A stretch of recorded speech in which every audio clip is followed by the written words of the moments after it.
What's up, guys? Welcome to gwhisky. My name is Jeff. This is a channel where I offer my thoughts and opinions on a specific whiskey, and if you stick around to the end, I'll be giving it a score as well. If that sounds interesting, hit subscribe down below. And with that out of the way, let's jump into our review. Today we're looking at the Old Pulteney 18. Stick around.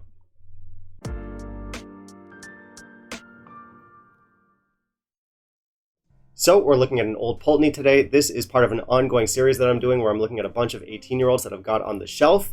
And Old Pulteney 18 was one that I was very curious to try. I generally do like Old Pulteney. They can be hit or miss, but for the most part, they make solid stuff. Now, this 18-year-old and the new Old Pulteney line in general is still mired in controversy to this day, and that's because back in 2018, Old Pulteney pulled their old line and put out this new one. And now in 2022, almost 5 years later, they still can't seem to live it down. So it seems like us whiskey nerds are capable of holding onto grudges and remembering missteps for years and years. Just like my girlfriend. And to be fair, there's really good reason for that. The 17 and the 21 from the old line were absolutely brilliant whiskeys. I loved the 17. I had several bottles of that. I wish I'd had the foresight to stash a few away. I don't have any, in the vault right now. Too bad. That is one of those whiskeys that, when you talk about whiskeys that are long gone, that is one that I dearly miss. And I've actually been considering doing a list video for some time where I talk about discontinued whiskeys that I miss, and if and when I do that, the Old Pulteney 17 is either going to be at the top or near the top. I really love that one. Just maximum yumminess. The 21 was great stuff too. I only had one bottle of that, but really good. Just in general, the old line was amazing. And when the new line came out, it was met with lukewarm reaction, and I don't think that's because the new whiskeys are outright bad. I just think it's because the old line was so amazing, and we didn't want to lose it. Now, is the new line as good or almost as good as the old line? Well, we'll talk about that a little bit later. No, it isn't, but it is different, though.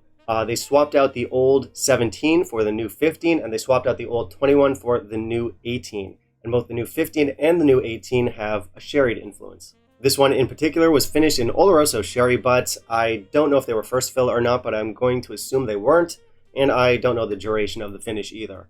Now, I have looked at the 15 before on this channel, and I actually did quite like that one. It was decent stuff. I gave it a good score. I believe I scored it 87.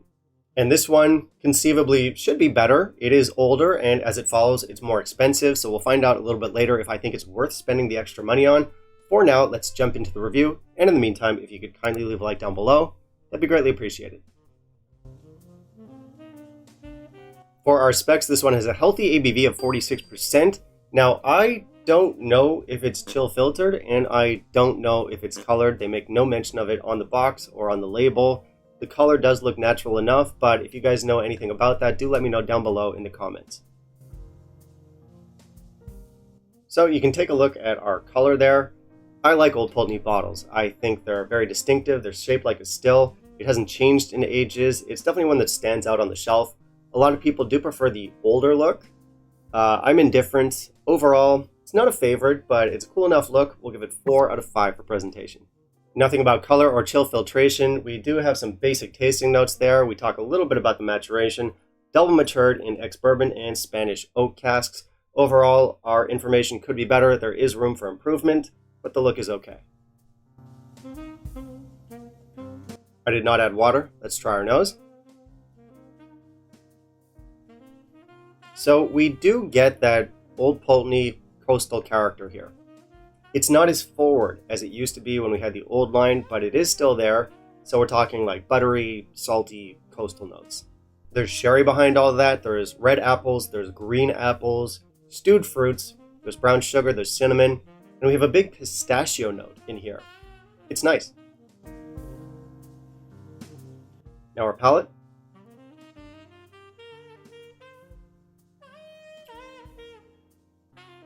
Okay. Mouth coating. It's drying, salty.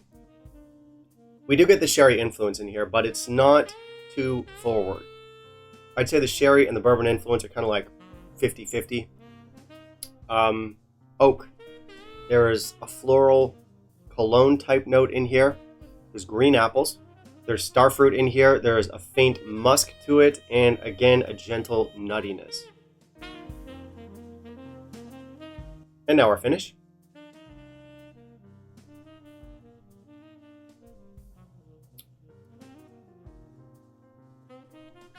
All right. Yet a little bit spicier here. White pepper. In fact, white pepper is there kind of throughout the whole experience. Some barley notes kick in here. Vanilla. There's Earl Grey tea. There's apricot. There's more of that cologne note. And some lemon hard candy. Medium finish. Alright, so this is interesting stuff, and I can see why it's got people divided. Some people do love it, others don't.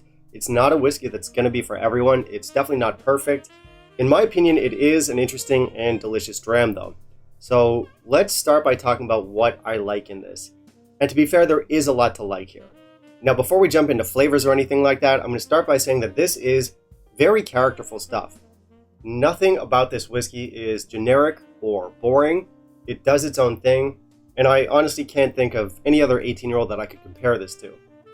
Now, for our flavors themselves, again, interesting, unique. We have a white pepper spice throughout the experience. We have a saltiness. We have that coastal element.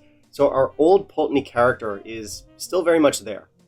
I think our sherry adds an interesting layer of fruitiness here. It is a little bit waxy.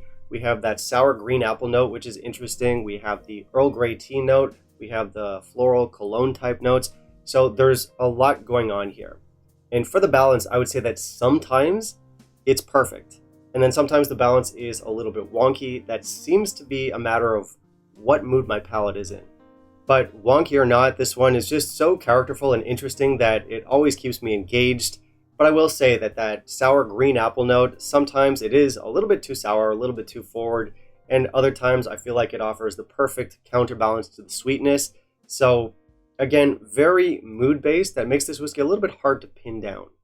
Another mild criticism I have here, and it is a small one, is that I'm not a huge fan of that floral cologne type note that you get sometimes in whiskey. You'll find it a lot in things like Deanston. And that's probably why I'm one of the only whiskey lovers in the world that isn't a huge Deanston fan. I like them fine, but they're not a favorite, and it's because of that note. Now, we do have that note in here, but it's toned down, it's not too over the top, it doesn't overwhelm anything. So again, minor gripe. Oppositely, there are plenty of flavors in here that I genuinely do enjoy. I like that Earl Grey tea note. I think we have a great pistachio note in the nose. I love the barley notes that we get in the finish. And the sherry influence in here isn't too forward. It doesn't overwhelm anything.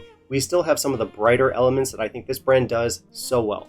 But that being said, I'm not entirely convinced that the sherry influence was necessary here. I'd love to try it without the sherry touch.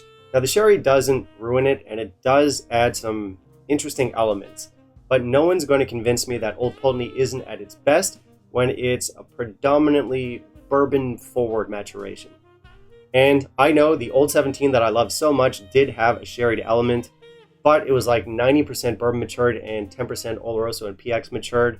It was mostly a bourbon forward profile, and the sherry just added a nice, subtle little element. It was just a little cherry on the top.